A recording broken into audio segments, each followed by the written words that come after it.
Hi friends, आप सभी का बहुत बहुत स्वागत है आपके अपने YouTube channel home science with Kanchan. मित्रों, आज हम एक और प्रैक्टिस सेट लेकर आए हैं जिसमें वर्ग सिंप्लीफिकेशन के सभी क्वेश्चन जो हैं वर्ग सिंप्लीफिकेशन के ही हैं। कार्य सरलीकरण, जो कि ये 2004 से लेकर 2019 तक पूछे गए प्रश्न हैं। कार्य सरलीकरण के सारे प्रश्न एक ही टॉपिक से हैं। ओके, तो चलिए स्टार्ट करते हैं। पहला क्वेश्चन है, कार्य सरलीकरण में किसका उपयोग किया जाता है? कार्य को सरल बनाने के लिए हम किस चीज का उपयोग करते हैं? मशीन और तकनीकी का, केवल मानव का, कोई साधन का यूज नहीं करते, या समय बर्बादी करते हैं? कौन सा ऑप्शन से हो जाएगा? ऑप्शन नंबर ए, किसी भी कार्य को सरल बनाने के लिए मशीन और तकनीकी का उपयोग करते हैं। जितने तकनीकी नॉलेज होगा उतने ही कार्य आसान हो जाएगा। ठीक। दूसरा क्वेश्चन है, कार्य सरलीकरण का संबंध किससे है? दूसरा क्वेश्चन क्या है? कार्य सरलीकरण का संबंध किससे है? आराम से, आलस से, दक्षता से और समय बर्बादी से। कौन सा ऑप्शन सही हो जाएगा? ऑप्शन नंबर सी, दक्षता से। मतलब कोई भी कार्य, जो भी कार्य हम कर रहे हैं, जितने उसमें निपुण रहेंगे उतना ही अच्छा होगा। नेक्स्ट क्वेश्चन है,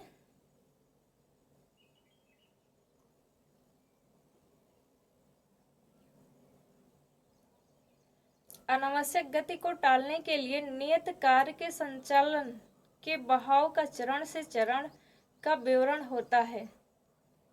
क्वेश्चन क्या कह रहा है? अनावश्यक गति को टालने के लिए नियत कार्य जो समय से किया जाता है, संचालन के बहाव का चरण से चरण का विवरण होता है। मतलब जो कदम से कदम मिला के जिस कार्य को करते हैं क्रमबद्ध तरीके से।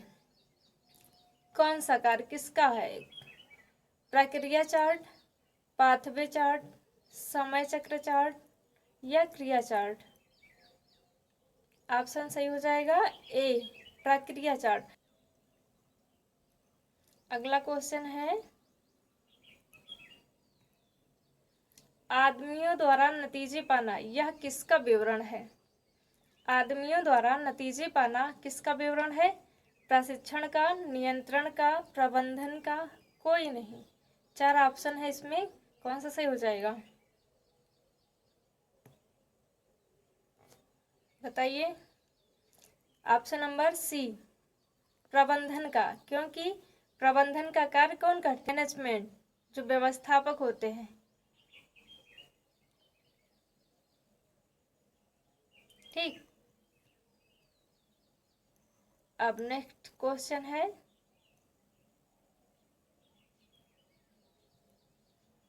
शिक्षा और प्रशिक्षण के अंतर का मुख्य आधार क्या है? जो शिक्षा है, जिसे हम सीखते हैं, ग्रहण करते हैं, प्रशिक्षण मतलब जो सिखा रहा है, का अंतर मुख्य आधार क्या है?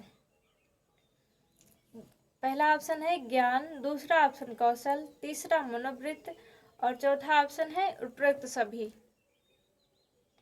कौन सा ऑप्शन हो जाएगा? उपरोक्त सभी, क्योंकि ये सभी जो है शिक्षण और प्रशिक्षण दोनों के लिए आवश्यक होते हैं। अगला क्वेश्चन है,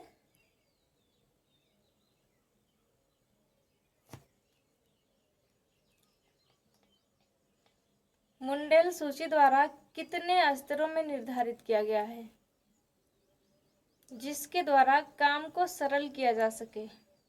जो कार्य सरलीकरण है उसको मुंडेल ने कितने स्तरों में विभाजित किया है, कितने स्तर पे निर्धारित किया है जिसके द्वारा किसी भी कार्य को आसानी से या सरल तरीके से किया जा सके?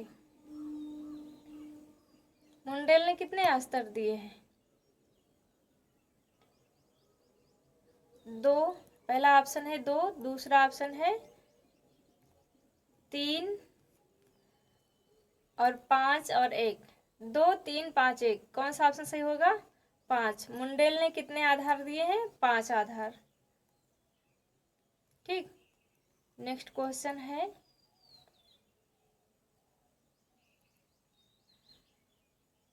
व्यक्ति के कार्य का तरीका उन्नत हो, इसके लिए मुंडेल ने परिवर्तन के स्तरों को वर्गीकृत किया है।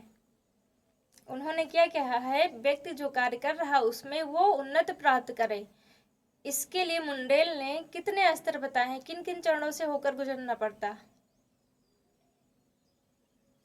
3 स्तर, 6 स्तर, 5 स्तर और 4 स्तर।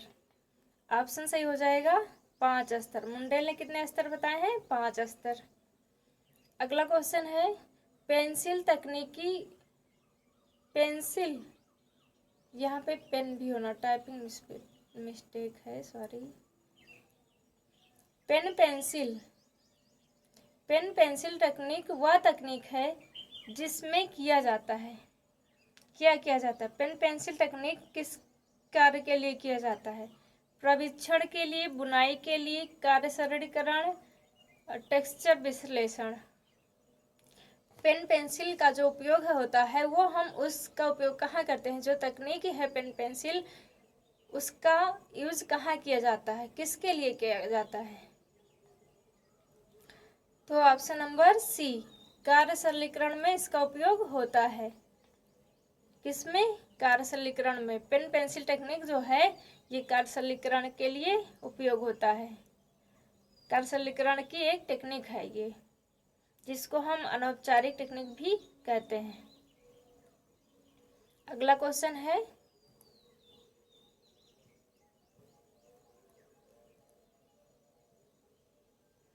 पाथवे चार्ट किससे संबंधित है।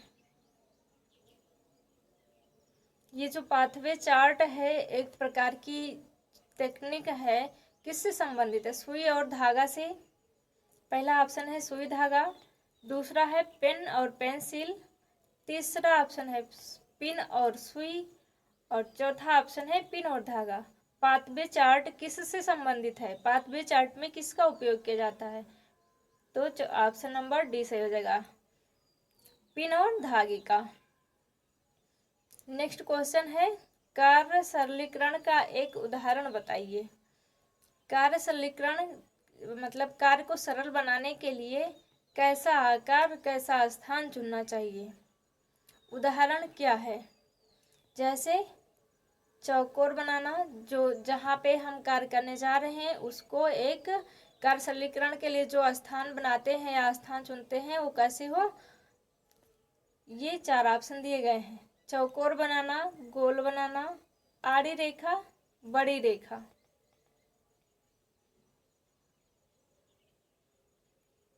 कैसा बनेगा, चौकोर बनेगा, क्योंकि अगर चौकोर ऐसे बना रहेगा, चारों तरफ से सामान रखे हैं, बीच में खड़े होकर सारे काम आसानी से कार्य सरलीकरण जो एक टेक्निक बनाया गया है उसके अंतर्गत हो जाएगा, कर सकते हैं। ओके। नेक्स्ट क्वेश्चन है, कार्य सरलीकरण बीच में है डैश कार्य विधियां दर्शाते हैं। जो कार्य सरलीकरण होते हैं उनके कार्य करने का ढंग होता है, कैसा होता है, अच्छा होता है, बेहतर होता है, सर्वोत्तम होता है और सबसे खराब होता है। जो कार्य सरलीकरण है क्या वो अच्छा है या सबसे खराब है। 4 ऑप्शन है, तो ये क्या है, सर्वोत्तम है, यानी कि बहुत अच्छा है। इसके माध्यम से हम कार्य को कम समय में कम एनर्जी खर्च करके और अच्छा कार्य कर सकते हैं। ओके। नेक्स्ट क्वेश्चन है,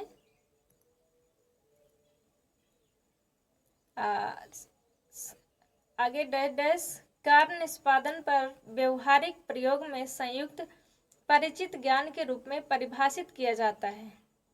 किसको, किस कार्य को, संयुक्त परिचित ज्ञान मतलब कि जो सामूहिक ज्ञान होता है, या जैसे प्रशिक्षण देते हैं। कार्य निष्पादन पर व्यवहारिक प्रयोग, जहाँ पे हम व्यवहारिक रूप से सीखते हैं, संयुक्त परिचित ज्ञान के रूप में सब परिभाषित किया जाता है। क्या है? अनाड़ीपन। दूसरा ऑप्शन कौशल, तीसरा ऑप्शन है अक्षमता और चौथा ऑप्शन है बेवकूफी। बताइए कौन सा ऑप्शन सही हो जाएगा? ऑप्शन नंबर बी, कौशल। कौशल क्या है? एक व्यवहारिक ज्ञान है। अब आते हैं नेक्स्ट क्वेश्चन पे। अगला क्वेश्चन जो है वो क्या कह रहा है? कार्य के सरलीकरण को कार्य करने की साधारणतम, सरलतम और शीघ्रतम विधि को सचेत होकर ढूंढने के रूप में परिभाषित किया जा सकता है। यह किसने कहा? ये एक परिभाषा दी गई है, इसको किसने दिया है? कार्य के सरलीकरण को कार्य करने की साधारणतम, सरलतम और शीघ्रतम विधि को सचेत होकर ढूंढने के रूप में परिभाषित किया जा सकता है। यह किसने कहा है?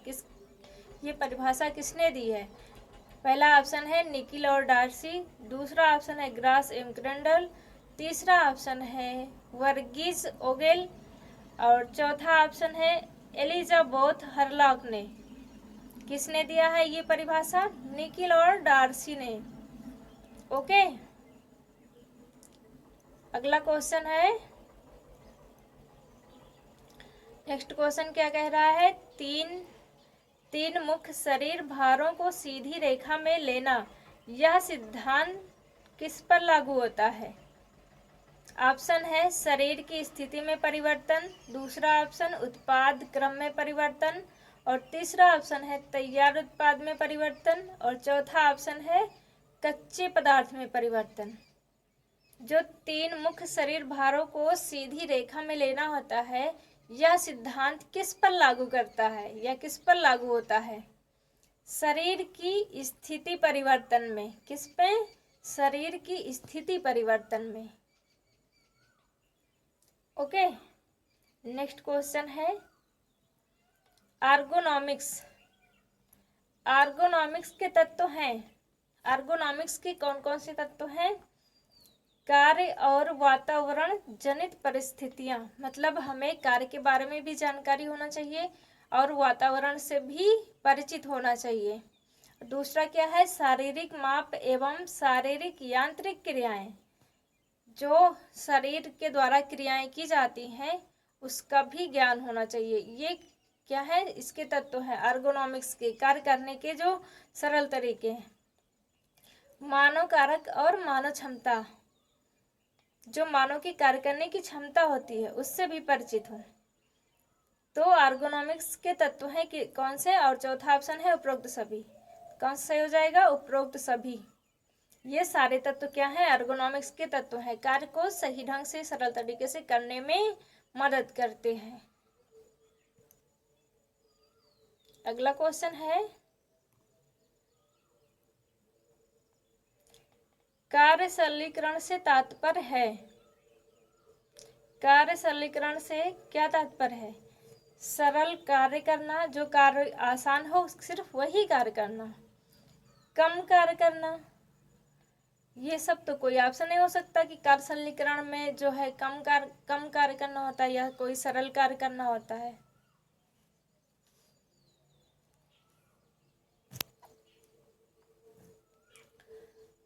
कार्य में साधारण उपकरणों का प्रयोग करना, कार्य के अनुसार उपकरणों एवं मशीनों का उपयोग करके कार्य को सरल बनाना। चौथा ऑप्शन क्या है? कार्य के अनुसार उपकरणों एवं मशीनों का उपयोग करके कार्य को सरल बनाना।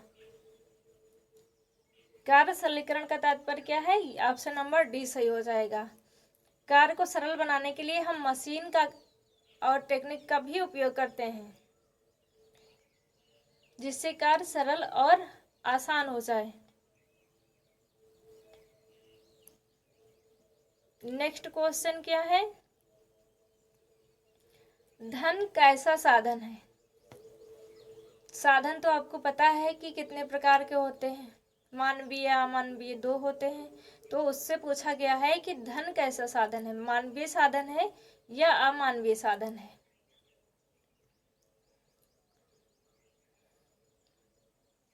इससे पहले हमें ये पता होना चाहिए कि मानवीय साधन और अमानवीय साधन है क्या। मानवीय साधन वो होते हैं जिनको हम स्पर्श नहीं कर सकते, केवल अनुभव कर सकते हैं, और जो अमानवीय साधन होते हैं वो भौतिक साधनों के अंतर्गत आते हैं जिनको हम स्पर्श कर सकते हैं। ठीक, तो धन कैसा साधन है? अमानवीय साधन है, क्योंकि इसको हम स्पर्श कर सकते हैं। ठीक, अगला क्वेश्चन, किस साधन की गुणात्मक सीमाएं होती हैं? कौन सा साधन है जिनका गुणात्मक सीमाएं होती है, मतलब एक निश्चित रेखा, एक लिमिट होती है? ऑप्शन नंबर ए है ऊर्जा, दूसरा ऑप्शन है भौतिक पदार्थ, तीसरा ऑप्शन है धन, और चौथा ऑप्शन है शान। गुणात्मक सीमाएं किसकी होती हैं? भौतिक पदार्थ की। ऑप्शन नंबर बी सही हो जाएगा।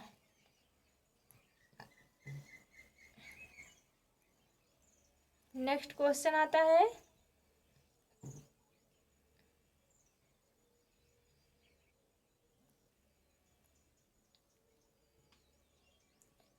आय व्यवस्थापन में सबसे पहले आवश्यक है। आय व्यवस्थापन में सबसे पहले हमें क्या करना चाहिए अगर हमें आय को व्यवस्थित करना है? तो दिए गए हैं लक्ष्यों को जानना, दूसरा है धन का विश्लेषण, तीसरा ऑप्शन है विभिन्न अवस्थाओं का ज्ञान, और तीसरा ऑप्शन है आय तथा आवश्यकता में सामंजस्य। कौन सा ऑप्शन सही हो जाएगा? Option number A. जब हमें लक्ष्य की जानकारी होगी कि हमें क्या करना है, फिर हम आय का व्यवस्थापन अच्छे से कर पाएंगे। जब हमारा कोई लक्ष्य ही नहीं निर्धारित होगा, कोई उद्देश्य ही नहीं होगा, तो फिर आय को हम अच्छे ढंग से उसका जो व्यवस्था है नहीं कर पाएंगे।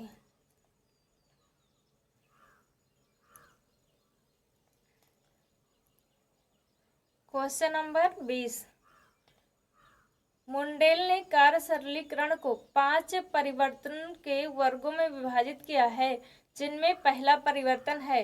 मुंडेल के अनुसार जो है उन्होंने 5 परिवर्तन में विभाजित किया, तो सबसे पहला जो चरण है वो कौन सा है? ऑप्शन है उत्पाद में परिवर्तन, दूसरा ऑप्शन कार्य संग्रहीकरण व उपकरण में परिवर्तन, तीसरा ऑप्शन है हाथ और शरीर की गतियों में परिवर्तन, ये यहाँ पे नहीं होगा, हाथ और शरीर की गतियों में परिवर्तन, चौथा ऑप्शन है उपरोक्त में से कोई नहीं। कौन सा ऑप्शन सही हो जाएगा? हाथ और शरीर की गतियों में परिवर्तन, option number C. Next question पे आते हैं, क्वेश्चन नंबर 21, कार्य सरलीकरण का अर्थ है। जो कार्य सरलीकरण है, वर्क सिंप्लीफिकेशन, इसका क्या अर्थ है? कार्य संबंधी आदतों में परिवर्तन, श्रम की बचत करने वाले उपकरणों का प्रयोग, कार्य स्थान को संगठित करना, कार्य और क्रिया में कौशल विकास। कार्य सरलीकरण का क्या अर्थ है?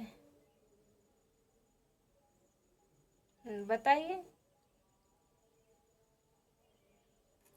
कार्य संबंधी आदतों में परिवर्तन, मतलब जो भी हम कार्य कर रहे हैं उसमें परिवर्तन करके उस कार्य को हम सरल और आसान बना सकते हैं। नेक्स्ट क्वेश्चन, सर्वाधिक ऊर्जा का उपयोग करने वाला कार्य है। 4 ऑप्शन दिए गए हैं, ऑप्शन के अनुसार हमें बताना है कि जो कार्य हम कर रहे हैं सबसे अधिक ऊर्जा किसमें खर्च होती है। बुनना यानी बुनाई करने में, फर्श पोंछना यानी कि जो पोछा लगाते हैं, आटा गूंथना, डस्टिंग मतलब डस्टिंग मतलब धूल को साफ करना। सबसे ज़्यादा ऊर्जा जो है उसकी खपत कहाँ होती है? फर्श पोंछने में। जब हम पोछा लगाते हैं तो उसमें हमें ज़्यादा एनर्जी की आवश्यकता होती है। नेक्स्ट क्वेश्चन है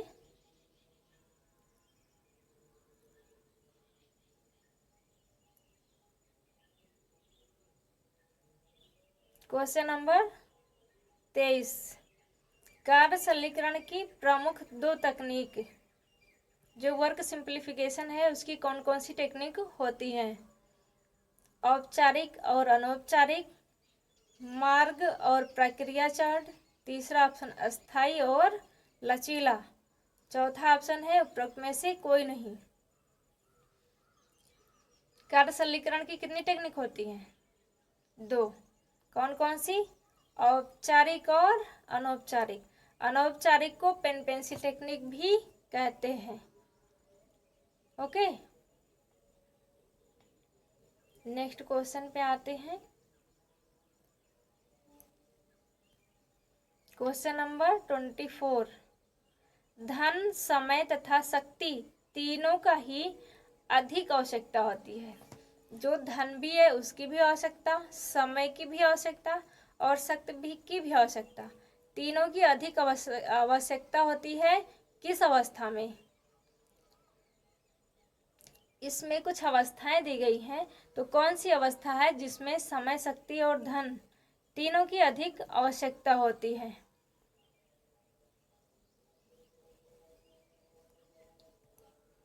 ऑप्शन नंबर ए है जीवन चक्र की प्रथम अवस्था में, दूसरा है जीवन चक्र की द्वितीय अवस्था में, जीवन चक्र की तृतीय अवस्था में, और चौथा है सभी।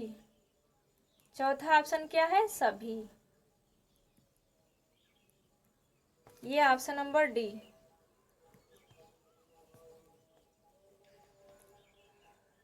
कौन सी अवस्था में समय, धन और शक्ति तीनों की आवश्यकता होती है? जीवन की द्वितीय अवस्था में। ऑप्शन नंबर बी सही हो जाएगा। ऐसा क्यों? क्योंकि इसमें फैमिली का विस्तार हो जाता है, इसलिए यहाँ पे समय, धन और शक्ति तीनों की आवश्यकता होती है।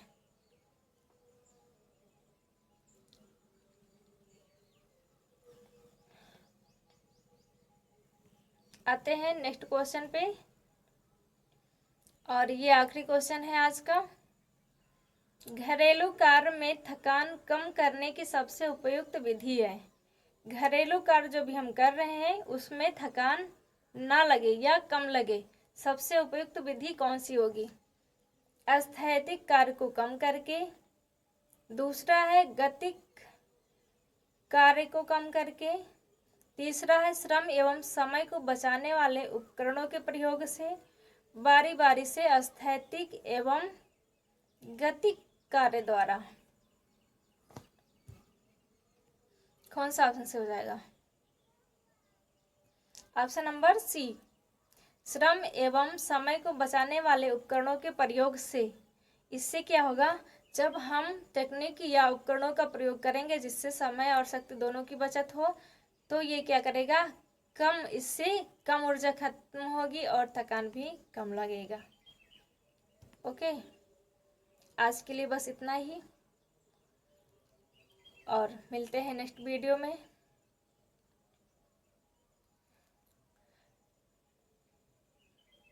वीडियो अगर अच्छी लगे तो लाइक करें, शेयर करें और चैनल को सब्सक्राइब ज़रूर करें। और ये भी बताएं, कमेंट करके ये भी बताएं कि ये क्लास आपको कैसी लगी। अपने राय कमेंट में ज़रूर लिखें। Okay, thank you.